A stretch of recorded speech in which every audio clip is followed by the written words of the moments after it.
আমরা এখন দেখব বিবিএস ডিগ্রি তৃতীয় বর্ষের হিসাব বিজ্ঞান পঞ্চম পত্র অ্যাডভান্স অ্যাকাউন্টিং। এই অ্যাডভান্স অ্যাকাউন্টিং এর অধ্যায় 4 হচ্ছে অ্যাকাউন্টিং ফর ব্যাংক কোম্পানিজ। আমাদের ব্যাংক কোম্পানির যে হিসাব আছে এই হিসাবগুলো করব আমরা এখানে। ব্যাংক কোম্পানিজ, এই ব্যাংকের যে আমাদের ইনকাম স্টেটমেন্ট এবং ব্যালেন্স শিট আছে সেগুলো করব। অত্যন্ত গুরুত্বপূর্ণ অধ্যায়, খুব ঠান্ডা মাথায় এই অঙ্ক আমাদের করতে হবে। আমরা ফার্স্ট পার্টে দেখেছি যে ইনকাম স্টেটমেন্ট ব্যালেন্স শিট যেটা করে আসছি ঠিক ওই রকমই, শুধু এখানে তোমাকে টার্মগুলো ভালো মতো বুঝতে হবে, কোনটা দ্বারা কি বোঝাচ্ছে এই জিনিসটা তোমার বুঝতে হবে, যে এটা সম্পদ না এটা দায় না এটা আয় না এটা ব্যয়, এই জিনিসটা তোমার বুঝতে হবে। এটা যদি তুমি ধরতে পারো তাহলে তুমি সহজে অঙ্ক করতে পারবে। এবং মজার ব্যাপার হলো এই অঙ্ক যদি তুমি ভালো মতো করতে পারো, এইরকম টাইপের 3টা অধ্যায়ের অঙ্ক, ব্যাংক কোম্পানির অঙ্ক, তোমার ইন্স্যুরেন্স কোম্পানির অঙ্ক, আর আমাদের হচ্ছে ব্যবসায় অর্থাৎ আমাদের জেনারেল ব্যবসায় যেটা যৌথ মূলধনী কোম্পানির অঙ্ক, 3টা অধ্যায়ের অঙ্ক সেম। আচ্ছা, তার মধ্যে যৌথ মূলধনী কোম্পানির যে ইনকাম স্টেটমেন্ট ব্যালেন্স শিট আমাদের করতে হবে সেটা একটু জটিল, একটু অ্যাডভান্স লেভেলের। আচ্ছা, আমরা এই অঙ্কটা সহজে আয়ত্ত করার চেষ্টা করবো আর কি, তোমরা বাসায় চেষ্টা করবে। এখানে আমি তোমাদের শুধু অঙ্ক দিয়েছি এই ইয়েকে, এটা ফাইনাল করে পাঠিয়ে দেবো, আজকেই পাঠিয়ে দেবো। এটা ফাইনাল না, এটা এখানে শুধু অঙ্ক দেওয়া আছে, আমি সাজেশন সহ এটা পাঠিয়ে দেবো। আচ্ছা, তো এখানে আমাদের কিছু টার্ম আছে, এই টার্মগুলো আমাদের বুঝতে হবে। আমাদের হিসাবে এই ব্যালেন্স শিটে যে ধরনের হিসাবগুলো ব্যবহার হয় এই হিসাবগুলো কোন ধরনের হিসাব এটা বুঝতে হবে। পার্ট বির যে অঙ্কগুলো আছে এই পার্ট বির অঙ্ক আমরা পরে করব। পার্ট বি অঙ্ক আমরা এমনিতেই পারবো যদি আমরা পার্ট সির অঙ্ক পারি। তো পার্ট সি আগে দেখবো আমরা, যেহেতু তোমাদের সময় নেই। আমরা সহজ একটা অঙ্ক দিয়ে শুরু করব আজকে।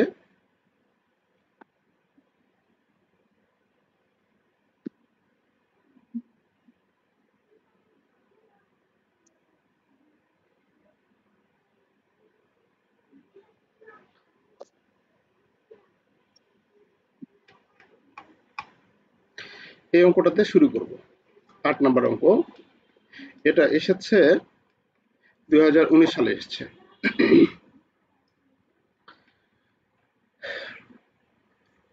আমরা এই যে এখানে যে হিসাবগুলো ব্যবহার হয়েছে হিসাবগুলো তোমরা মনোযোগের সহিত শুনবে, আমার কথাটা মনোযোগের সহিত শুনবে, কোনো গাফলেতি করবে না, কারণ আজকে যে ক্লাস শেষ পর্যন্ত একইভাবে চলবে, আমাদের একই কথাই বলবো আমি। 8 নম্বরে বলা আছে, the following information taken from a private bank. নিম্নের ইনফরমেশনগুলি একটি প্রাইভেট ব্যাংক থেকে নেওয়া হয়েছে। Prepare the profit and loss account. Profit and loss account তৈরি করো, যেটাকে আমরা ইনকাম স্টেটমেন্ট বলি। হ্যাঁ, মনে আছে ইনকাম স্টেটমেন্ট আর ব্যালেন্স শিট করতাম, ফার্স্ট ইয়ার করছিলাম। তাহলে ইনকাম স্টেটমেন্ট করতে হবে, যেটা প্রফিট অ্যান্ড লস অ্যাকাউন্ট, এটাকে ব্রিটিশ ভার্সনে প্রফিট অ্যান্ড লস অ্যাকাউন্ট বলে, আর আমেরিকান ভার্সনে ইনকাম স্টেটমেন্ট বলে। ফর দ্য ইয়ার এন্ডেড 31শে ডিসেম্বর 2019, 31শে ডিসেম্বর 2019-এ আমাদের ইনকাম স্টেটমেন্ট তৈরি করতে হবে, and the balance sheet on that date, এবং ওই দিনের ব্যালেন্স শিট তৈরি করতে হবে।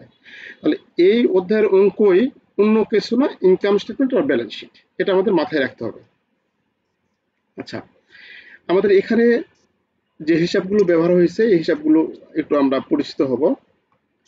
অ্যাকাউন্টস টাইটেল টাকা, এদিকে হচ্ছে ডেবিট সাইড, এদিকে হচ্ছে ক্রেডিট সাইড।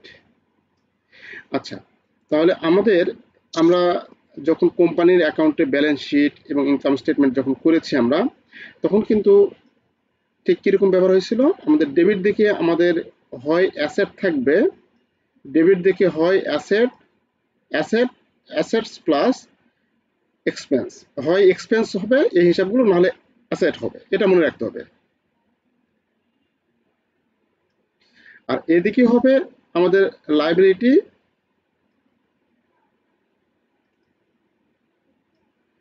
লাইবিলিটিস আর না হলে রেভিনিউ। এর মধ্যে কমন স্টকও থাকে। আচ্ছা, কমন স্টক লায়াবিলিটির মধ্যে পড়ে, সমস্যা নেই। তাহলে এইটা তোমাকে মনে রাখতে হবে, আমাদের ডেবিট দেখে আমাদের এই যে হিসাবগুলো দেওয়া আছে, এই হিসাবগুলো হয় অ্যাসেট হবে নাহলে এক্সপেন্স হবে। আর এই সাইডে যে হিসাব দেওয়া আছে এগুলো এগুলো হয় আমাদের লায়াবিলিটিস হবে নাহলে রেভিনিউ হবে, আয় হবে। হয় এদিকে সম্পদ হবে নাহলে খরচ হবে, আর এদিকে আমাদের হয় দায় হবে নাহলে আয় হবে। আচ্ছা, আমরা এখন ব্যাংক, নিজেকে ব্যাংক মনে করবো এখন। ক্যাশ ইন হ্যান্ড, আমাদের ব্যাংকে যে টাকাটা জমা থাকে সেটা হচ্ছে ক্যাশ ইন হ্যান্ড, এটা সম্পদ, এটা হচ্ছে আমাদের কাছে সম্পদ। তারপরে আছে ক্যাশ অ্যাট বাংলাদেশ ব্যাংক, প্রত্যেকটা ব্যাংকে বাংলাদেশ ব্যাংকে জমা থাকে, বাংলাদেশ ব্যাংকে টাকা জমা থাকে। আমরা যখন ব্যাংকের বাংলাদেশের যত ব্যাংক আছে সবগুলো ব্যাংকের বাংলাদেশ ব্যাংকের সাথে অ্যাকাউন্ট মেনটেন করতে হয়, যতগুলো ব্যাংক আছে এই বাংলাদেশ ব্যাংক পরিচালনা করা দেয়। তাহলে সবগুলো ব্যাংকেরই বাংলাদেশ ব্যাংকে অ্যাকাউন্ট আছে এবং বাংলাদেশ ব্যাংকে টাকা জমা থাকে, সেটার নাম হচ্ছে ক্যাশ অ্যাট বাংলাদেশ ব্যাংক। তাহলে আমাদের টাকা বাংলাদেশ ব্যাংকে আমরা জমা রেখেছি, তার মানে সেটা আমাদের কাছে সম্পদ, তাহলে এটা হচ্ছে আমাদের কাছে সম্পদ। তারপর আছে ইন্টারেস্ট পেইড। ইন্টারেস্ট পেইড মানে কি, লোকজন আমাদের ব্যাংকে টাকা জমা রেখেছিল, সেভিংস অ্যাকাউন্ট কেউ করছে, কেউ ফিক্সড অ্যাকাউন্ট করছে, তাদের ইন্টারেস্ট প্রদান করছে আমরা, এটা হচ্ছে আমাদের কাছে খরচ। এটা কি আমাদের কাছে খরচ। তাহলে এটা হচ্ছে ইনকাম স্টেটমেন্ট, ইনকাম স্টেটমেন্টে যাবে খরচ। আচ্ছা, স্যালারি অ্যান্ড অ্যালাউন্সেস, আমাদের ব্যাংকে যে ধরুন যত কর্মচারী আছে, কর্মকর্তা আছে, সকলকে বেতন দিতে হয় এবং ভাতা দিতে হয়, বেতন ভাতা দিতে হয়, এটা হচ্ছে আমাদের কাছে খরচ। তারপর আছে subscription paid two PF fund, subscription প্রদান করেছি আমরা, চাঁদা প্রদান করছি, পিএফ ফান্ডের চাঁদা প্রদান করছি। তাহলে পিএফ ফান্ডের যদি আমরা চাঁদা প্রদান করে থাকি তাহলে সেটা আমাদের কাছে কি হবে, পিএফ ফান্ডের চাঁদা প্রদান করছি, এটা আমাদের খরচ হবে। হ্যাঁ, পিএফ ফান্ডের চাঁদা। তারপরে আছে ডাইরেক্টর ফিস। ডাইরেক্টর ফিসটা কি, আমাদের পরিচালকদের সম্মানী, পরিচালকদের ফি দিচ্ছি আমরা। পরিচালকরা যখন বোর্ড মিটিং করে তারা ফি নেয়, প্রত্যেকেই 5,000 বা 10,000 বা 20,000 50,000 এরকম করে ফি নেয়। তাহলে এটা হচ্ছে ডাইরেক্টর ফিস, বা অন্য কোনো ফিও নিতে পারে, এটা হচ্ছে আমাদের কাছে খরচ। আচ্ছা, তারপরে দেখো বলা আছে ম্যানেজমেন্ট এক্সপেন্স। ম্যানেজমেন্ট ব্যবস্থাপনা খরচ, আমাদের ব্যাংক পরিচালনা করতে ম্যানেজমেন্টের খরচ হয়ে গেছে 44,000 টাকা, এটাও তো খরচ, এক্সপেন্স লেখাই আছে, তাহলে এটা খরচ। তারপরে আছে ডিসকাউন্টেড বিল। এই ডিসকাউন্টেড বিল, আমাদের এই বিল ডিসকাউন্টেড, বিল্ডিং হচ্ছে ফিক্সড অ্যাসেট, আমাদের আমরা আগে থেকে জানি বিল্ডিং মেশিনারি এটা হচ্ছে কি ফিক্সড অ্যাসেট।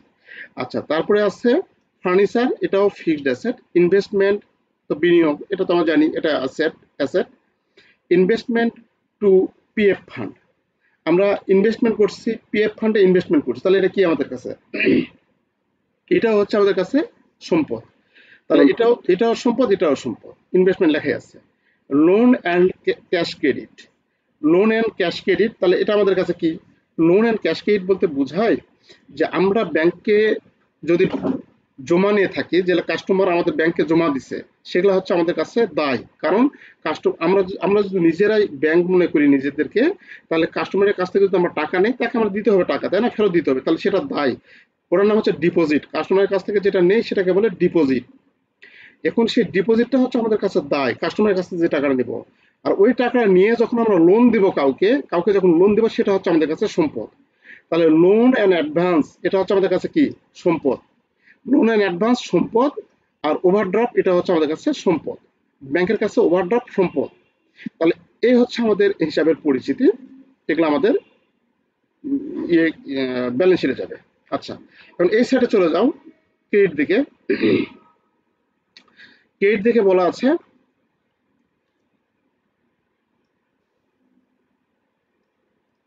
ক্যাপিটাল। তো ক্যাপিটাল আমাদের যাবে ব্যালেন্স শিটে, ক্যাপিটাল স্টক ব্যালেন্স শিটে যায় ক্যাপিটাল, মালিকানা সত্ত্ব হিসাব, স্টক হোল্ডার ইকুইটিতে যাবে ক্যাপিটাল। তারপর আছে রিজার্ভ ফান্ড, এটাও স্টক হোল্ডার ইকুইটিতে যাবে। তারপর আছে ইন্টারেস্ট অ্যান্ড ডিসকাউন্ট। এই যে দেখো, এই ইন্টারেস্টটা পেইড আছে এইদিকে, এটা হচ্ছে আমাদের কাছে খরচ, লোকজন আমাদের কাছে ব্যাংকে জমা রেখেছে, তাকে আমরা ইন্টারেস্ট দিচ্ছি, এটা হচ্ছে আমাদের কাছে খরচ। আর এই ইন্টারেস্ট অ্যান্ড ডিসকাউন্ট যেটা আছে এখানে, ইন্টারেস্ট অ্যান্ড ডিসকাউন্ট ক্রেডিট দিকে আছে, এটা হচ্ছে আমাদের কাছে আয়। মানে আমরা লোন দিছি, এই যে পার্টিকে লোন দিছি তার কাছ থেকে, এই যে লোন যেটা দিছি আমরা যে লোন দিছি এর কাছ থেকে আমরা টাকা পাবো না, ইন্টারেস্ট পাবো না, সেই ইন্টারেস্ট হচ্ছে এটা, এই ইন্টারেস্ট অ্যান্ড ডিসকাউন্ট। তো ইন্টারেস্ট অ্যান্ড ডিসকাউন্ট হচ্ছে 6,50,000 টাকা। তারপর ডিসকাউন্ট বলতে এখানে ইন্টারেস্ট তোর কাছে পাচ্ছে। ডিসকাউন্ট জিনিসটা কি, আমরা যখন কোনো কিছু ডিসকাউন্ট করি, অর্থাৎ এখানে তোমাকে বুঝাবো কেমনে, এটা এটা হচ্ছে এরকম, ব্যাংকের ক্ষেত্রে কোনো একটা বিল যখন ভাঙানো হয়, কোনো একটা বিল ভাঙানো হয়, মানে এটা একটু দূরের বিষয়টা তোমাকে একটু খোলা বলি আর কি। দেখো, একটু কষ্ট হবে আমার, হোক, এটা ব্যাংক আমার, একজন কি করছে, আরেকজনের কাছে মাল বাকিতে কিনছিল, কিনে সে ওই যে একটা লিখিত দলিলের ডিডের মাধ্যমে মাল ক্রয় করছে, ধরো 10,000 টাকা মাল ক্রয় করছে এর কাছ থেকে, এটা এ এটা বি, বির কাছ থেকে ক্রয় করছে, 3 মাসের মধ্যে টাকাটা দিবে। কিন্তু বি 3 মাসের আগেই 1 মাস যাতে বির টাকাটা দরকার হয়েছে, বি তখন করছে কি, এই যে দলিলটা আছে, দলিল নিয়ে ব্যাংকে গেছে, যে ব্যাংকে গিয়ে ব্যাংকের লোকের সাথে আলোচনা করছে যে আমি তো এর কাছে মাল বিক্রি করছি, এই যে তার ডকুমেন্ট, এটা হচ্ছে 10,000 টাকা, তো এটা এটা ভাঙে আমাকে একটু টাকা দেন। তখন ব্যাংক টাকা দিবে ঠিক আছে, কিন্তু এর সাথে যোগাযোগ করে, এর সাথে যোগাযোগ করবে যে ঠিক আছে বিক্রি করছে নাকি, মানে এই ডকুমেন্ট ভ্যালিড আছে নাকি। তখন এই 10,000 টাকার যেটা, সেটা এখন এই বি কে ব্যাংক বলতেছে যে ঠিক আছে 10,000 টাকার তো এটা 10,000 টাকা আপনি পাবেন, আপনি পাবেন 9,000 টাকা, আপনি পাবেন 9,000 টাকা। বি বলছে ঠিক আছে 1,000 নিয়ে নিয়ে নেন, আমাকে তাও 9,000 টাকা দেন। তাহলে এখন ওই 3 মাস বা 6 মাস যাওয়ার পর এই ব্যাংকটা এর কাছ থেকে টাকা তুলে নিবে। তাহলে এই যে 1,000 টাকা যে লাভ হলো, এই 1,000 টাকার নাম হচ্ছে ডিসকাউন্টেড। আমার কথা কি বুঝতে পেরেছ? জি স্যার, বুঝতে পেরেছি। আচ্ছা, ঠিক আছে। তাহলে ইন্টারেস্ট হচ্ছে আমরা লোনের ইন্টারেস্ট পাই, আর ডিসকাউন্ট হচ্ছে আমরা যখন কোনো বিল বা আমরা কোনো ডকুমেন্ট যখন ডিসকাউন্ট মানে কম টাকায় কিনে নিই, সেটা হচ্ছে ডিসকাউন্টেড। ইনকাম ফ্রম ডিভিডেন্ড, লভ্যাংশ থেকে ইনকাম করেছি আমরা, এটা হচ্ছে আমাদের ইনকাম তো লেখাই আছে, তাই না? লভ্যাংশ থেকে ইনকাম করেছি, ইনকাম লেখাই আছে। আচ্ছা, তারপরে আছে exchange and commission. Exchange and commission মানে আমরা এক্সচেঞ্জ করেছি, আমরা এক্সচেঞ্জ বলতে এখানে বৈদেশিক মুদ্রা আসছে না, বৈদেশিক মুদ্রা, ডলার কিংবা ইউরো, এইরকম আমরা কি করেছি, ব্যাংকে এসে এক্সচেঞ্জ করে নিয়েছে, সেটা আমরা কমিশন পাইছি। এক্সচেঞ্জ এন্ড কমিশন, বিনিময় এবং কমিশন হচ্ছে এত টাকা, এটা হচ্ছে আমাদের কাছে আয়। ব্রোকারেজ, ব্রোকারেজ হচ্ছে দালালি খরচ। ব্রোকারেজ হচ্ছে ব্যাংক ব্রোকারেজ হিসেবে কাজ করে। ব্যাংক ব্রোকারেজ হিসেবে কাজ করে, এই ব্রোকারেজ হচ্ছে দালালি আয়, এটা এই বাবদ আয় করছে 65,500 টাকা, এটা হচ্ছে আয়। তারপরে কি আছে, তারপরে আছে শেয়ার ট্রান্সফার ফি। শেয়ার ট্রান্সফার ফি, শেয়ার ট্রান্সফার ফিটা জিনিসটা কি, দেখো, শেয়ার ট্রান্সফার ফি হচ্ছে যখন আমরা একজনের শেয়ারটা, অর্থাৎ এক কোম্পানির শেয়ার যখন আমরা আরেক কোম্পানির মাধ্যমে যখন আরেকজনকে ট্রান্সফার করে দিই, অর্থাৎ শেয়ার স্থানান্তর ফি, একজনের শেয়ার যখন আরেকজনকে ট্রান্সফার করে দিই, সেটার নাম হচ্ছে শেয়ার ট্রান্সফার, সেটা ব্যাংক ফি কেটে নেয়, ব্যাংকে চার্জ ব্যাংক। আমরা যখন শেয়ার ক্রয় বিক্রয় হয়, যৌথ মূলধনী কোম্পানি যখন শেয়ার ক্রয় বিক্রয় করে, সম্পূর্ণ হচ্ছে ব্যাংকের মাধ্যমে লেনদেন করে। তাহলে ব্যাংকের মাধ্যমে লেনদেন করে, তাহলে শেয়ার বিক্রি ট্রান্সফার করে ফি উপার্জন করছে, এটা হচ্ছে আয়। আমি আগেই বলছি ক্রেডিট দিকে কিন্তু খরচ থাকবে না, হয় দায় হবে না হলে আয় হবে। তাহলে এটা হচ্ছে আমাদের কাছে আয়। তারপর হচ্ছে ইনভেস্টমেন্ট ফ্ল্যাকচুয়েশন ফান্ড হবে, এটা ফাংশন ফান্ড লেখা আছে, investment fluctuation fund. Investment fluctuation fund এটা আমাদের রিজার্ভ অ্যান্ড সারপ্লাস হিসেবে থাকবে। আমরা ইনভেস্টমেন্ট কি বলে, এটা হচ্ছে অনেক সময় ইনভেস্টমেন্টের বাজার মূল্য ওঠানামা করে, এই বিষয়টা একটু খুলে বলি। ফ্ল্যাকচুয়েশন হবে, এটা বানানটা হবে ফ্ল্যাকচুয়েশন, মানে ওঠানামা করে যেটা। তো অনেক সময় ইনভেস্টমেন্ট আমরা কোনো জায়গায় করছি, কোনো একটা খাতে ইনভেস্ট করছি, আমরা 10 লক্ষ টাকা ইনভেস্ট করছি, সেই ইনভেস্টের মূল্য এখন বাজার এমন হয়ে যাচ্ছে যে বাজার পড়ে গেছে, এই 10 লক্ষ টাকা যারা ইনভেস্ট করছে সেটা এখন 10 লক্ষ হবে না, সেটা হয়ে গেছে কত, 9 লক্ষ টাকা বা 8 লক্ষ টাকা বা 7 লক্ষ টাকা, এরকম মানে কমে গেছে। তো এই কমে গেলে আমাদের ব্যবসায়ের জন্য ক্ষতি বা হুমকি এটা। এই জন্য কমে গেলে আমরা কি করি, যে আরেকটা ফান্ড থেকে টাকাটা এটা মেকআপ দিই, তখন এই ফান্ড থেকে আমরা এই ফান্ড থেকে টাকাটা নিয়ে যাই, এই ফান্ড থেকে টাকাটা নিয়ে যাই, এখানে মেকআপ দেবো, এইরকম। অর্থাৎ ইনভেস্টমেন্টের মূল্য যদি কমে যায় ভবিষ্যতে, কমে যাওয়ার ফলে যদি আর্থিক ক্ষতি হতে থাকে, সেই ক্ষতির থেকে আমরা মুক্তি পাওয়ার জন্য আমরা একটা ফান্ড করি, যেটা নাম হচ্ছে ইনভেস্টমেন্ট ফ্লাকচুয়েশন ফান্ড। আচ্ছা, ইনভেস্টমেন্ট ফ্লাকচুয়েশন ফান্ড এটা আমাদের কোম্পানির যে শেয়ার হোল্ডারের যে লাভ থাকবে, সে লাভ থেকে আস্তে আস্তে আস্তে আস্তে কেটে কেটে রাখা হয় ইনভেস্টমেন্ট ফ্লাকচুয়েশন ফান্ড, যেমন reserve fund, investment fluctuation fund, এই জিনিসগুলো রাখতে হয়। অর্থাৎ যত ধরনের রিজার্ভ আছে সবগুলাই মালিকানা সত্ত্বের যে মুনাফা থেকে কেটে আমাদের রাখা হয় এখানে। আচ্ছা, তারপর আছে কন্টিজেন্সি রিজার্ভ। একই কথাই, কন্টিজেন্সি রিজার্ভ, আমাদের কন্টিজেন্সি রিজার্ভ রেখেছি ৮০,০০০ টাকা, এটা সম্ভাব্য রিজার্ভ আমরা রেখেছি। তাহলে কন্টিনজেন্সি রিজার্ভ আর কন্টিনজেন্সি লাইবিলিটি থাকলে কিন্তু এখানে আসবে না, লাইবিলিটি থাকলে আসবে না, কিন্তু কন্টিনজেন্সি রিজার্ভ আমাদেরটা আসবে এখানে। এখানে আমাদের হেডিং হবে শেয়ার হোল্ডার ইকুইটির সাথে এটা যোগ হবে। ডিপোজিট এন্ড আদার অ্যাকাউন্ট, এটা হচ্ছে এটা কি হ্যাঁ কন্টিনজেন্সি রিজার্ভ মানে এটা কি? কন্টিনজেন্সি শব্দের অর্থ সম্ভাব্য, রিজার্ভ শব্দের অর্থ সঞ্চিতি বা রিজার্ভ, জমা করে রাখা। তাহলে সম্ভাব্য জমা, আমাদের ভবিষ্যতে আমাদের ব্যাংকে কোনো ক্ষতি হতে পারে, এই জন্য আমরা সম্ভাব্য কিছু জমা করে রাখছি। আমার কথা বুঝতে পেরেছ বাবা? জি স্যার। আমরা যেমন আগে আমাদের ব্যবসায় যখন হিসাব করছি, তখন আমাদের ব্যবসায় ক্ষতি হবে, এই জন্য জেনারেল রিজার্ভ করে রাখতাম না, আমরা মুনাফা থেকে কেটে কেটে রাখছিলাম, সেই জিনিসটা এটা কন্টিনজেন্সি রিজার্ভ হিসাবে থাকবে। Deposit and other account, deposit হচ্ছে কাস্টমারের কাছ থেকে যে টাকাটা পায় সেটার নাম হচ্ছে ডিপোজিট। ডিপোজিট এবং অন্যান্য অ্যাকাউন্টের টাকা হচ্ছে ৭০ লক্ষ এত টাকা, এটা হচ্ছে আমাদের কাছে লাইবিলিটি দায়। তারপরে আসছে প্রভিডেন্ট ফান্ড। প্রভিডেন্ট ফান্ডও আমাদের কাছে হচ্ছে কি যে রিজার্ভ ফান্ডের মতো, মানে এগুলো সবগুলাই আমাদের রিজার্ভ অ্যান্ড সারপ্লাস হিসেবে থাকবে ৭৩,০০০ টাকা। তাহলে এখানে আমাদের দায় শুধুমাত্র এই একটাই দেখলাম, ডিপোজিট অ্যান্ড আদার অ্যাকাউন্ট, এই একটাই দায় এখানে আছে। আচ্ছা, আমরা এই অঙ্কটা যে সম্পদ, আয়, দায়, এখানে এই পাশে যেটা দেখলাম অ্যাসেট আছে, এক্সপেন্স আছে, এই সাইডে আমাদের লাইবিলিটি আছে এবং রেভিনিউ আছে। তাহলে এই এক্সপেন্স এবং এই রেভিনিউ মিলে আমরা তৈরি করব ইনকাম স্টেটমেন্ট। আর আমাদের অ্যাসেট আর লাইবিলিটি যেটা আছে, এই যে অ্যাসেট আর লাইবিলিটি, এই অ্যাসেট এবং এই লাইবিলিটি মিলে তৈরি করব হচ্ছে ব্যালেন্স শিট। তো চলো, অঙ্ক অনেক বড় অঙ্ক হবে। আর এখানে আমাদের সমন্বয় কিছু বলা আছে, আমাদের ব্যবসায়ের হিসাবের যে আমরা করতাম, ইনকাম স্টেটমেন্ট করছিলাম, সেখানে আমাদের অনেকগুলো সমন্বয় থাকে, ৫টা ৬টা করে সমন্বয় থাকে, এখানে অল্প কটা সমন্বয় আছে।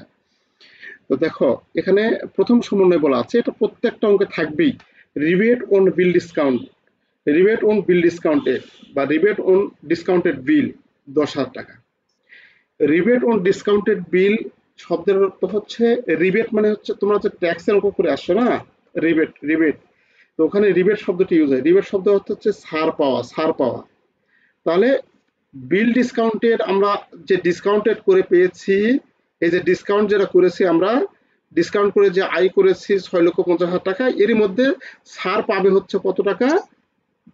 ১০,০০০ টাকা। অর্থাৎ ১০,০০০ টাকা আমরা ছাড় দিয়েছি, তাহলে কি ডিসকাউন্ট থেকে মাইনাস হবে না প্লাস হবে বলো তো? মানে বুঝতে পারোনি? আমরা ডিসকাউন্ট পেয়েছি, আমরা কাউকে বিল ডিসকাউন্ট করে আমাদের আয় করছে ৬,৫০,০০০ টাকা, কিন্তু ইন্টারেস্ট অ্যান্ড বিল ডিসকাউন্ট মিলে ৬,৫০,০০০ টাকা, কিন্তু ডিসকাউন্ট অতগুলো হবে না, কিছু লোকদের ছাড় দিতে হবে, ডিসকাউন্ট ১০,০০০ টাকা ছাড় দিতে হবে। রিবেট অন বিল ডিসকাউন্ট, এটা রিবেট করতে হবে। তাহলে রিবেট অন বিল ডিসকাউন্টের যদি আমাদের এই ১০,০০০ টাকা ছাড় দিতে হয়, তাহলে কি হবে? ডিসকাউন্টকে আমাদের ওই মাইনাস করতে হবে না? মাইনাস করতে হবে স্যার, মাইনাস করতে হবে। এটা আমি শুনতে যাচ্ছি।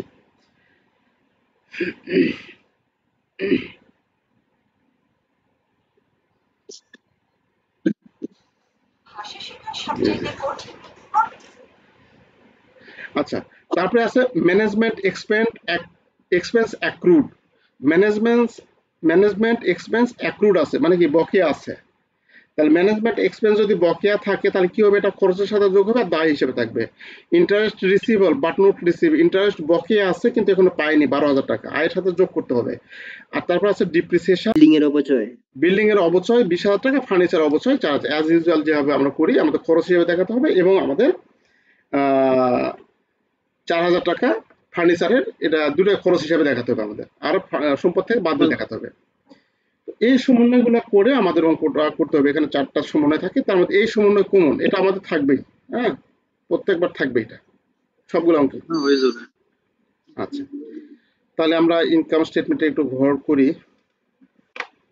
স্যার। হ্যাঁ হ্যাঁ আমার আজকে যাচ্ছে হ্যাঁ, একটা কোশ্চেন করছিলাম, ওইটা মনে হয় শোনার নাই মনে হয়। না তোমার কথা বুঝতে পারিনি। হ্যাঁ, এখন বলো বাবা। আচ্ছা এখন ঠিক আছে না, একটু আগে কথা বলছিলাম তো, ওইটা আমার আওয়াজ মনে হয় যায় নাই। না না না না, আসে না আসে না আসে না, বলো এখন বলো। জি জি। না এখন বলতে হবে না, ঠিক আছে। ও, আচ্ছা। করবো কোশ্চেন করা কি করবো? হ্যাঁ বাবা, বলতেছি কোশ্চেন করা লাগলে করবো। আচ্ছা আচ্ছা আচ্ছা, ওকে, থ্যাংক ইউ।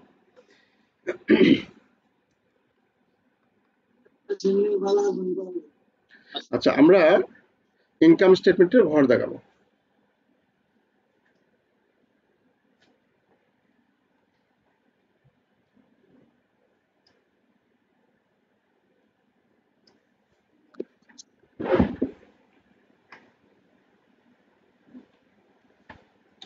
অঙ্ক অনেক বড় হবে তো।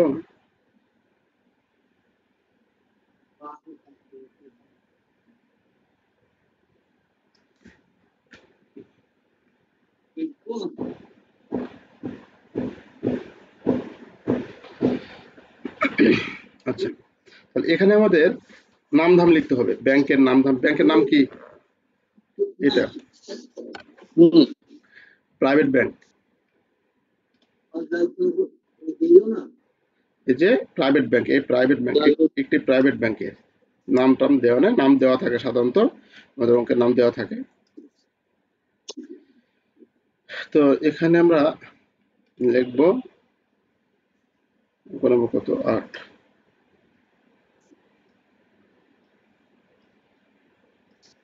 Private bank.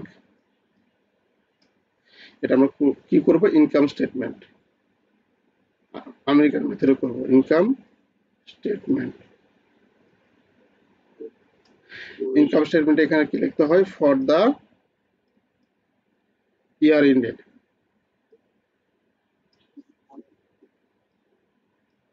31 ডিসেম্বর কত সাল? বই আছে তোমাদের কাছে? একটু ক্যালকুলেটর নিয়ে আমাকে একটু হেল্প করতে হবে, অনেক বড় অঙ্ক তো, একটু ক্যালকুলেটর নিয়ে আমাকে হেল্প করতে হবে। যে 31 ডিসেম্বর 2019, একটু হিসাব নিকাশে একটু হেল্প। স্যার হ্যাঁ বলো বাবা। তো এখানে রিজার্ভ যেটা বলছেন, সঞ্চিতির একটা বলছেন যে ওইটা, এটা তো কি হিসাবে ধরবো? ওটা আমাদের রিজার্ভ এন্ড সারপ্লাস হিসেবে থাকবে, রিজার্ভ এন্ড সারপ্লাস মানে এটা কি, স্টেটমেন্ট। হ্যাঁ হ্যাঁ বলো। এটাকে কি হিসাবে ধরবো? মানে কি রকম? এটা মালিকানা মানে সত্ত্বে। এখানে তো কতগুলো ব্যয় থাকতেছে, কতগুলো খরচ বা সম্পত্তি থাকতেছে, ওইটাকে কি হিসাবে ধরবো? ওই তো বললাম, রিজার্ভ এন্ড সারপ্লাস হেডিং এ থাকবে, স্টক হোল্ডার ইকুইটির সাথে যোগ হয়ে যাবে, ক্যাপিটালের সাথে যোগ হয়ে যাবে। ও দেখো আচ্ছা। অঙ্ক অঙ্ক করতেছি, দেখো করলে বুঝতে পারবে। ফর দ্য ইয়ার এন্ডেড 2019, 2019 আমরা লিখব পার্টিকুলার টাকা, টাকা। আচ্ছা, প্রথমে আমরা এখানে কি লিখবো? ইনকাম। আমাদের ইনকাম কি হয়েছে সেই ইনকামগুলো আমরা এখানে লিখবো, এখান থেকে আমরা ইনকামগুলো নিয়ে যাব। তাহলে এই ইনকামের নাম হচ্ছে অপারেটিং ইনকাম।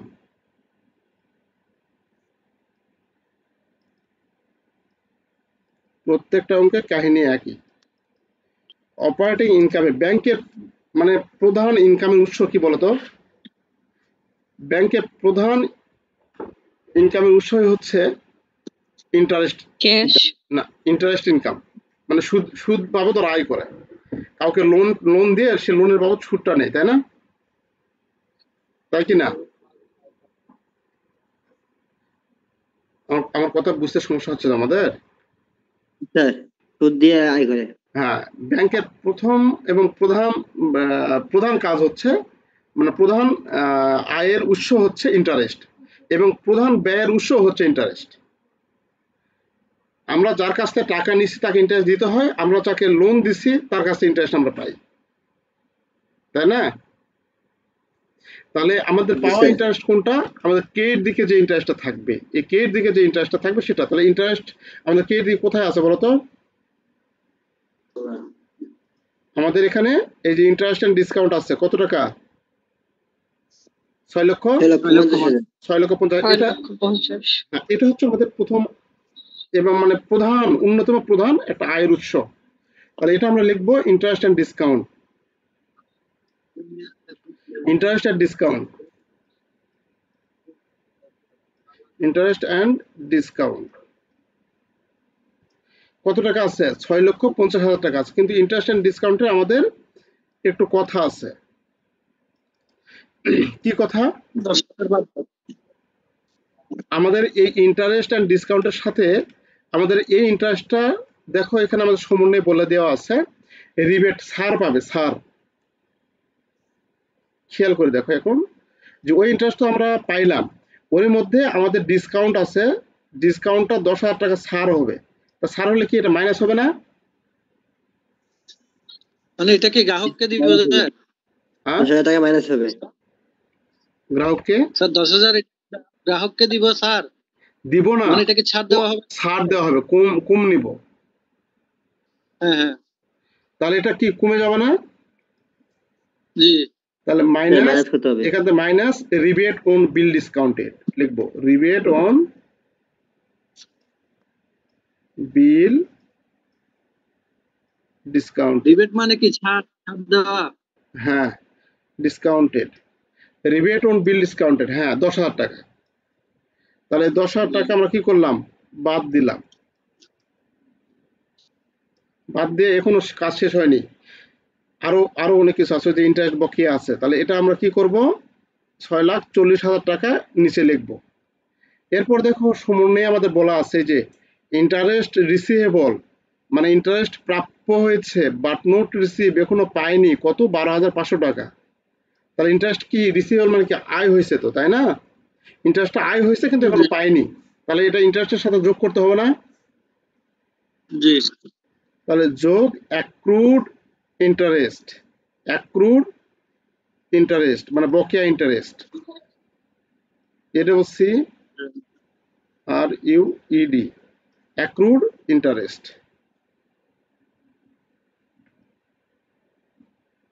ইনকাম কত টাকা সমন্বয় দেওয়া আছে? 12,500 টাকা। তাহলে 12,500 টাকা আমরা যোগ করব, করলে কত হয়? 6,52,500 না? একটু হেল্প করতে হবে তো, তোমাদের বলতে হবে।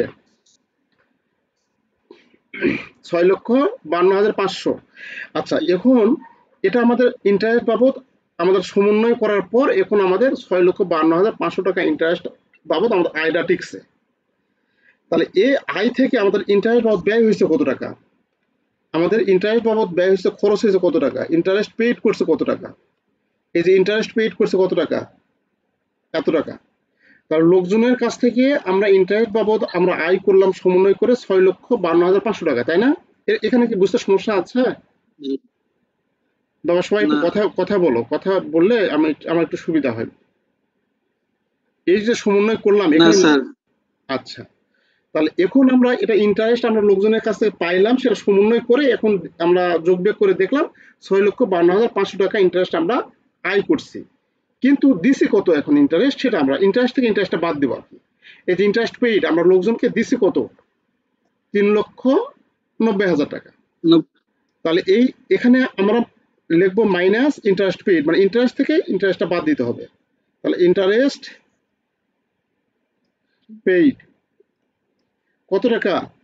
3,90,000 টাকা। 90,000। হ্যাঁ, এটা মাইনাস করো।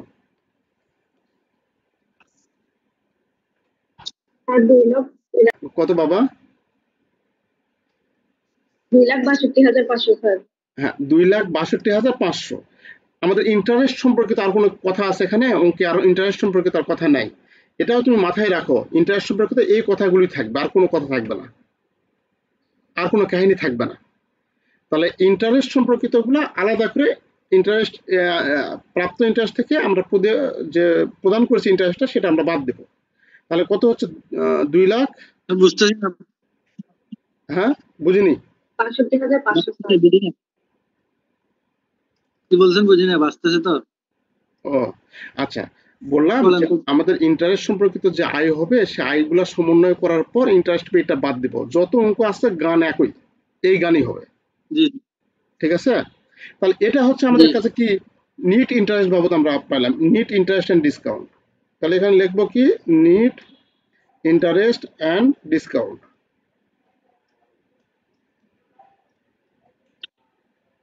ডিসকাউন্ট। আচ্ছা, এখন আমাদের অন্যান্য যে আয়গুলো আছে অপারেটিং ইনকামের সাথে ইন্টারেস্টটা আমরা এইভাবে কাজ করলাম। এখন যে অন্যান্য আয়গুলো আছে সেই আয়গুলো আমরা এখন যোগ করব। অন্যান্য আয় কোন দিকে থাকবে, ডেবিট দিকে না ক্রেডিট দিকে বলো তো? আয়গুলো কোন দিকে থাকবে, ডেবিটে না ক্রেডিটে? ক্রেডিট দিকে স্যার। হ্যাঁ, থ্যাংক ইউ, ক্রেডিট দিকে থাকবে। তাহলে ক্রেডিট দেখে দেখো, এখন আমরা সিরিয়ালি লিখবো ইন্টারেস্টের কাজটা টোটাল ঠিক মতো করার পর এখন আমরা সিরিয়ালি দেখবো যে কোনটা আয় আমাদের। এই যে ইনকাম ফ্রম ডিভিডেন্ড, এটা কি আমাদের কাছে? ইনকাম ফ্রম এটা ডিভিডেন্ড আয়, তাই না? এটা লভ্যাংশ থেকে আয়। হ্যাঁ, তাহলে এখন আমরা এখানে লিখবো ইনকাম ফ্রম ডিভিডেন্ড। আমাদের স্যার আমরা এটা কিভাবে লভ্যাংশ থেকে আয়টা কিভাবে পাওয়া যাবে? লভ্যাংশ বাবদ আয়, লভ্যাংশ বাবদ আয় করছি। মানে এটা কিরকম, কিভাবে? আচ্ছা, মানে ধরো ব্যাংক কোনো কোম্পানি এক্সচেঞ্জ হাউসে শেয়ার কিনছে, শেয়ার কিনে সেখান থেকে লভ্যাংশ পাইছে। ব্যাংক কোনো জায়গায় ইনভেস্টমেন্ট করছে, ইনভেস্টমেন্ট করে লভ্যাংশ পাইছে। এইরকম যে কোনো জায়গায় ব্যাংকের জি এখন হচ্ছে দেখো 2 কোটি টাকা পড়ে আছে, কোনো কাজ নাই ব্যাংকের, কোনো মানে কোনো জায়গায় টাকা, এই 2 দিন টাকাটা বসে থাকে, লাভ কি? এই 2 দিন আমরা অন্য জায়গায় টাকাটা খাটালাম, সেখান থেকে আমরা লাভটা পাইছি। এটাকে বলে হচ্ছে আমাদের এই ইনকাম ফ্রম ডিভিডেন্ড। ডিভিডেন্ড লভ্যাংশ থেকে আমরা ইনকাম করছি। আয়। আচ্ছা, তাহলে আমরা এই লভ্যাংশ থেকে ইনকাম করছি, তাহলে এখানে আমরা যতগুলো ইনকাম আছে সবগুলো ইনকাম যোগ করব আমরা।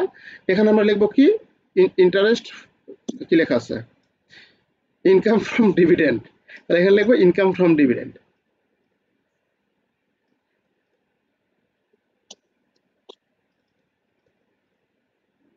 আচ্ছা, ওকে, কত টাকা ইনকাম ফ্রম ডিভিডেন্ড হচ্ছে?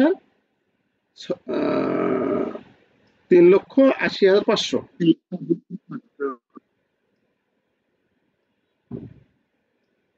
3,80,500। একটা অঙ্ক টোটালে দেখো তোমার কাছে পরেরগুলা ইজি মনে হবে সবগুলোই, প্রথম অঙ্কে একটু এরকম হবেই। আচ্ছা, তারপরে এটা এটা আমরা করলাম, এটা লিখছি, যেটা লিখছি সেটা আর কাজ হবে না, এটা লিখছি, এটার কাজ হবে না। এক্সচেঞ্জ অ্যান্ড কমিশন, এক্সচেঞ্জ বলতে হচ্ছে বিনিময়, এবং কমিশন পেয়েছি ক্রেডিট দিকে যেহেতু আছে সেটা, এটা আমাদের আয়। তাহলে এক্সচেঞ্জ অ্যান্ড কমিশন কত?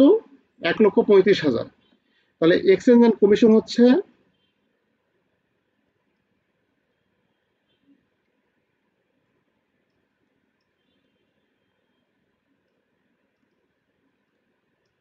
এক্সচেঞ্জ অ্যান্ড কমিশন কত টাকা? 1,00,000। আচ্ছা, এক্সচেঞ্জ অ্যান্ড কমিশন কত টাকা আমাদের এখানে বলা আছে? 1,35,000। তাহলে এটা এখানে লিখবে এক্সচেঞ্জ অ্যান্ড কমিশন 1,35,000। আচ্ছা, তারপরে আছে কি এক্সচেঞ্জ কমিশন, এখানে ব্রোকারেজ, দালালি, দালালি করে পাইছি কত? 65,500 টাকা। তাহলে ব্রোকারেজটা আমাদের কাছে কি, দালালিটা আয়, আমাদের আয় হিসেবে ধরতে হবে এখানে। ব্রোকারেজ কত টাকা আছে? স্যার হ্যাঁ, এক্সচেঞ্জ এন্ড কমিশন বলে দেন, এক্সচেঞ্জ অ্যান্ড কমিশন। মানে কিরকম? হ্যাঁ, এক্সচেঞ্জ অ্যান্ড কমিশন হচ্ছে এটা বিনিময়, বিনিময় করা, মুদ্রা বিনিময় করা। ধরো তুমি ব্যাংকে গিয়েছো, তোমার কাছে আছে ইউরো, তোমার কাছে আছে ইউরো, তুমি বাংলাদেশি টাকায় করে নিবে, এক্সচেঞ্জ বিনিময় করে নিবে, এটাকে বলে এক্সচেঞ্জ। এই বাবদ জি জি বিনিময় এবং কমিশন আমরা তোমার কাছ থেকে নিয়েছি। মানে এরকম বিভিন্ন কাস্টমার কাছে এরকম মুদ্রা বিনিময় করে আমরা 1,35,000 টাকা পেয়েছি। বুঝতে পেরেছো বাবা? জি আচ্ছা, জি। Thank you. তাহলে ব্রোকারেজ আছে আমাদের 65,500। ব্রোকারেজটা কি বলতো? দালালি। দালালি। হ্যাঁ, দালালি খরচ, মানে ব্যাংক মধ্যস্থতা করে দিছে, একে বলে ব্রোকারেজ। আচ্ছা, স্যার এটা কি খরচ? না না না না, আয় না আয় আয়। আয়, হ্যাঁ আয়। আচ্ছা, তারপরে আছে আমরা আয় দেখতেছি কে দিকে। তারপরে আছে শেয়ার ট্রান্সফার ফি। এটা কি বলতো? আমি প্রথমে কিন্তু বলেছি শেয়ার ট্রান্সফার ফি।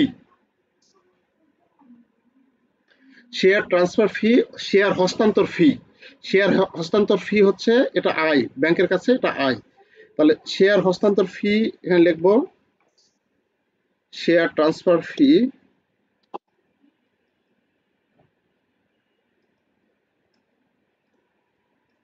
কত টাকা? শেয়ার ট্রান্সফার ফি হয়ে গেল 7,500 টাকা। একটু হেল্প করো, তোমরা কেউ দেখতে পাচ্ছ না নাকি? আচ্ছা, তারপরে আছে, এটা আমরা লিখলাম। তারপরে আছে ইনভেস্টমেন্ট ফ্ল্যাকচুয়েশন ফান্ড। কোনো ফান্ড বা রিজার্ভ আমাদের এগুলো আয় না। হ্যাঁ, কোনো ফান্ড বা রিজার্ভ এটাও আয় না, এটাও আয় না, এটা আমাদের ব্যালেন্স শিটে যাবে। ডিপোজিট অ্যান্ড আদার অ্যাকাউন্ট এটাও দায়। প্রভিডেন্ট ফান্ড এটাও আমাদের আয় না। তাহলে এই পর্যন্ত হচ্ছে আমাদের সকল আয়। আচ্ছা, তাহলে এই কোটা আমরা যোগ করব। আমাদের আয় কোনো বাকি আছে কি, মানে আর কোনো আয় বাকি আছে এখানে? বাকি আছে নাই, আমরা যেটা বাকি আছে সেটা কাজ করছি। এখন আছে ম্যানেজমেন্ট এক্সপেন্স, এটা 2 নম্বর, এটা কাজ করা বাকি আছে। আর এই ডিপ্রিসিয়েশন, এই খরচটা কাজ করা বাকি আছে। তাহলে এই কোটা যদি যোগ করি কত হয় দেখো। আজকে সাফা নেই নাকি? নেই তো।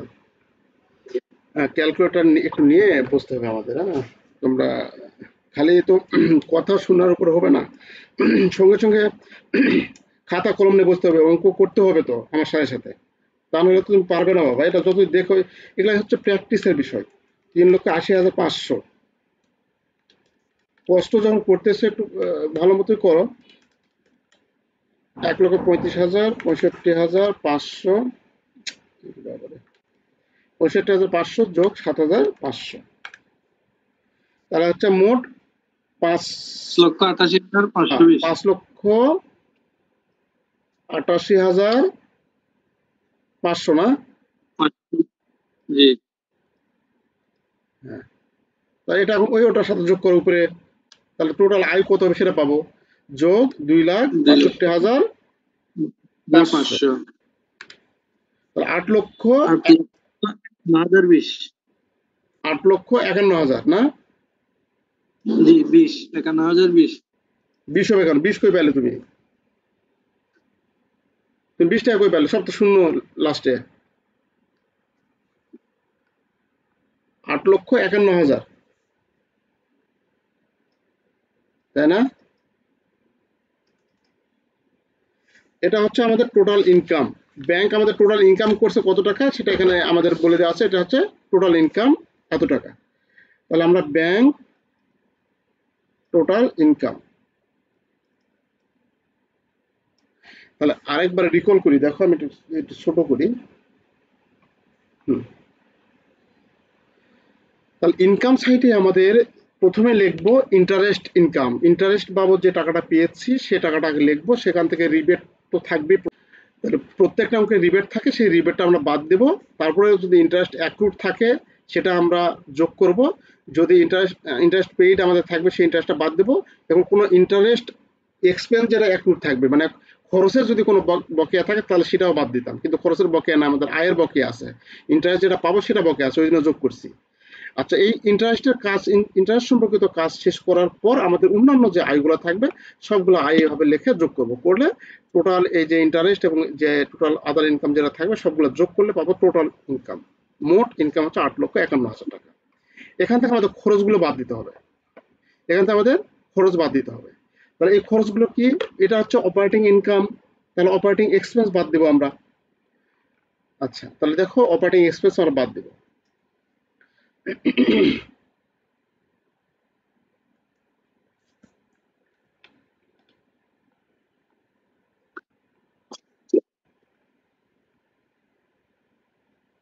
আচ্ছা, তাহলে অপারেটিং এক্সপেন্স মাইনাস, লেখা মিশে মিশে হয়ে যাচ্ছে, minus operating expense.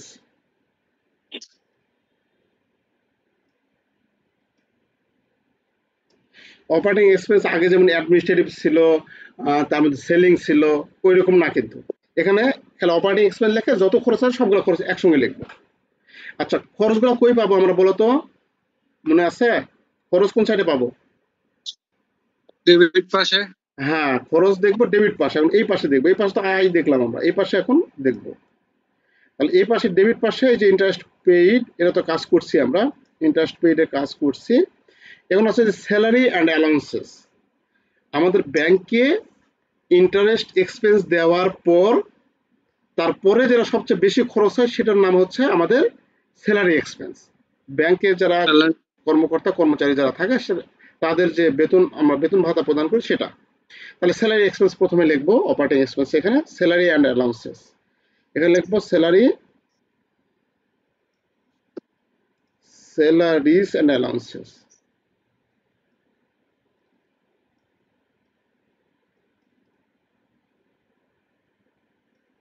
Salaries and allowances আমাদের কত বাকি ছিল, কি সমন্বয় দেখবো, স্যালারি কি বাকি ছিল? বাকি নেই, ম্যানেজমেন্ট এক্সপেন্স বাকি আছে, তাই না? আচ্ছা, তাহলে আমরা ওই দুটা কাজ করি, ম্যানেজমেন্ট এক্সপেন্স এখানে বাকি আছে, মানে এটা আর ডিপ্রিসিয়েশনে কাজ করব। তাহলে আমরা স্যালারি বাকি নেই, তাহলে বাকি না থাকলে টোটাল টাকাটা ওখানে লিখবো। স্যালারি হচ্ছে এখানে কত আছে, 1,26,000। তাহলে এখানে আমরা 1,26,000 টাকা লিখবো, 1,26,000। স্যালারি খরচের পরে কি আছে আমাদের দেখো, paid two PF subscription. Fund. Subscription মানে কি, চাঁদা। সাবস্ক্রিপশন মানে চাঁদা, subscription paid two PF fund, PF ফান্ডে চাঁদা প্রদান করছি, তাহলে এটা আমাদের খরচ এক্সপেন্স হিসেবে থাকবে। তাহলে এটাও খরচ গেল, এটাও খরচ গেল, 9,500 সাবস্ক্রিপশন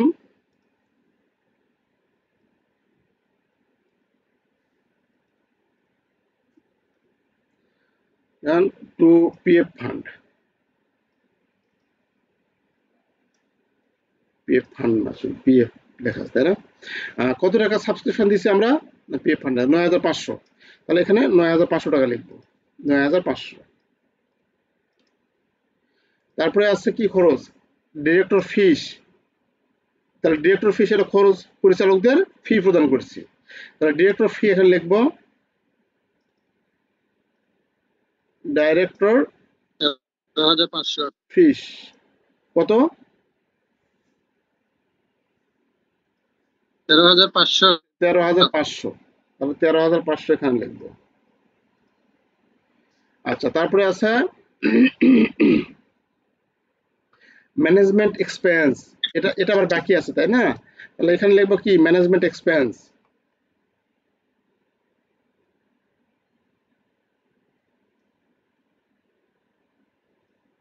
এক্সপেন্স। এক অঙ্ক করতে তো অবস্থা খারাপ, কেবল তো কিছুই হল না এখনো। ম্যানেজমেন্ট এক্সপেন্স আমাদের কত টাকা আছে, ম্যানেজমেন্ট এক্সপেন্স 44,000। এখানে আমার ম্যানেজমেন্ট এক্সপেন্স বাকির কথা বলা আছে, কত আছে, এই যে ম্যানেজমেন্ট এক্সপেন্স 6,000 টাকা। তাহলে ম্যানেজমেন্ট এক্সপেন্স 6,000 টাকা আমাদের বাকি আছে, তাহলে এটা আমরা লিখবো এখানে ম্যানেজমেন্ট এক্সপেন্স 6,000 টাকা, সরি 6,000 কেন, বাকি আছে 6,000 টাকা, আর এখানে হচ্ছে 44,000 টাকা। এই যে এটা লিখবো 44,000 টাকা, এটা ইনার কলামে লিখতে হবে 44,000 টাকা।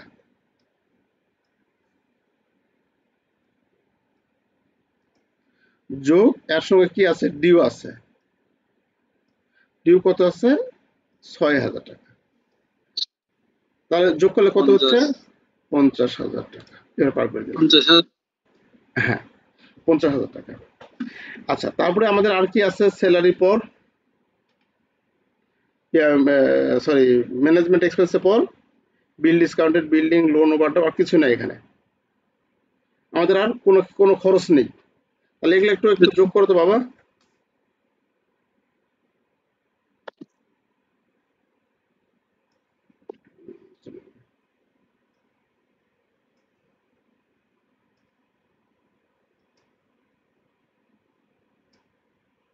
আচ্ছা, তাহলে এটা যোগ করলে কত হয় দেখো তো। 1 লক্ষ, ক্যালকুলেটর নিয়ে বসতে হবে, আমি তো তোমাদের বারবার বলছি তোমরা শুনছো না। 50,000 আমাদের খরচ কত দাঁড়ালো? 1,26,000, 13,500, 9,500, 50,000। আর কোনো খরচ আছে? 1,99,000। না, আর আরো আরো আরো খরচ আছে তো, যে আমাদের সমন্বয়ে খরচগুলো কথা বলা আছে। এই যে এই খরচগুলো ধরা হয়নি, এই যে ডিপ্রিসিয়েশন ধরা হয়েছে না, এই খরচটা এখন ধরতে হবে আমাদের। কি? Depreciation expense. তাহলে এখানে লিখবো ডিপ্রিসিয়েশন এক্সপেন্স।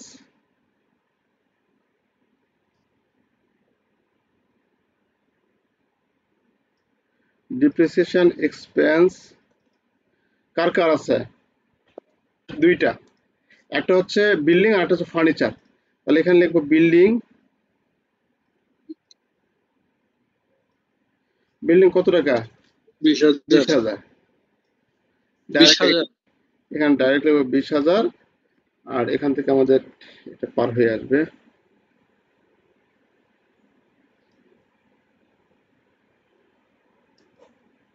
আচ্ছা, তাহলে বিল্ডিং হচ্ছে 20,000, আর এটা হচ্ছে কি? ফার্নিচার না?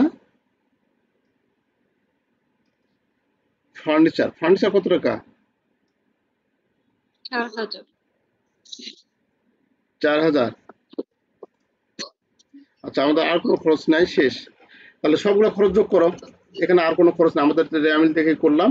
এখন আমাদের এখানে দুইটা খরচ বাদ ছিল, এই দুইটা খরচ আমরা দিলাম। এখন আমরা যদি যোগ করি তাহলে কত হয় দেখো। প্রথমে 1,26,000, 1,26,000 যোগ 9,500 যোগ 13,500 যোগ 50,000 যোগ 20,000 যোগ 4,000। তাহলে কত হলো? 2,23,000। তাহলে এই 2,23,000 হচ্ছে টোটাল অপারেটিং এক্সপেন্স। এটা এখন আমরা বাদ দেব। তাহলে 2,23,000 টাকা থেকে আমরা কত টাকা আমাদের লাভ হয়েছিল? এখানে গ্রস টোটাল ইনকাম হচ্ছে 8,51,000। তাহলে minus 8,51,000,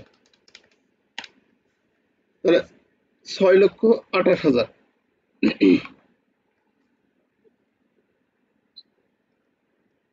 6,28,000, 6,28,000, 6,28,000।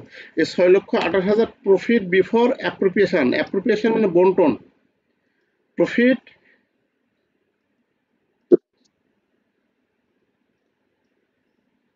Before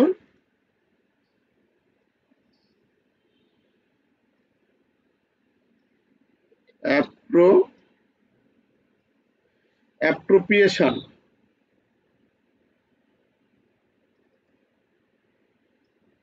appropriation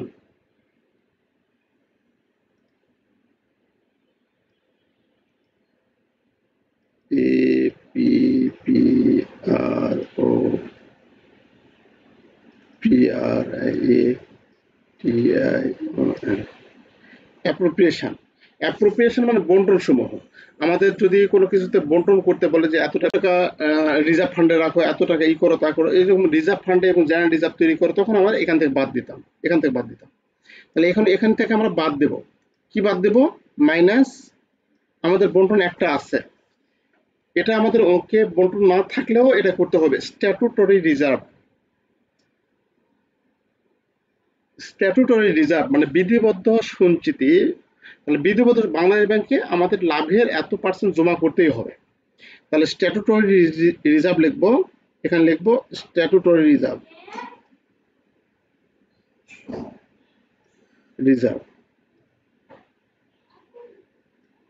statutory reserve কত?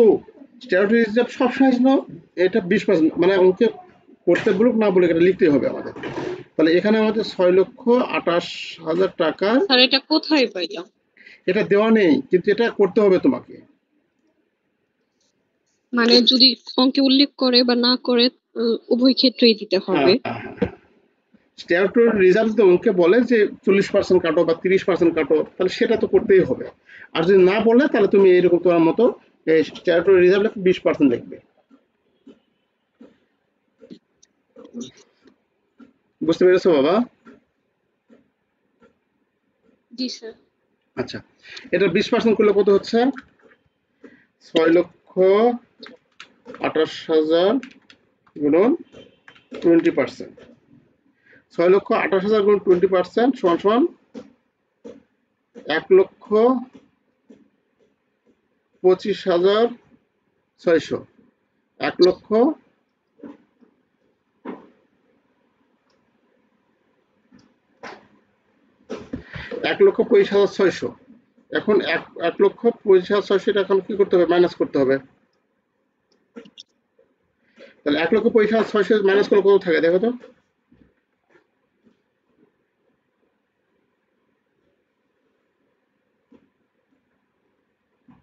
বাবা তোমরা ক্যালকুলেটর একটু ব্যবহার করতে হবে বাবা।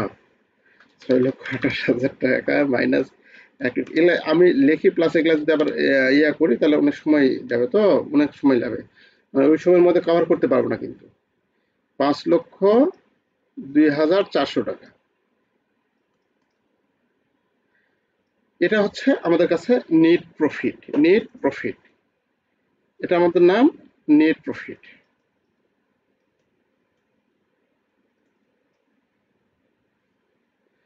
আচ্ছা, এ হচ্ছে আমাদের অঙ্কে, এটা নেট প্রফিট করলাম। এখন আমাদের ব্যালেন্স শিট করতে হবে। তো এই পর্যন্ত যা একটু একটু তো বুঝতে পেরেছো নাকি?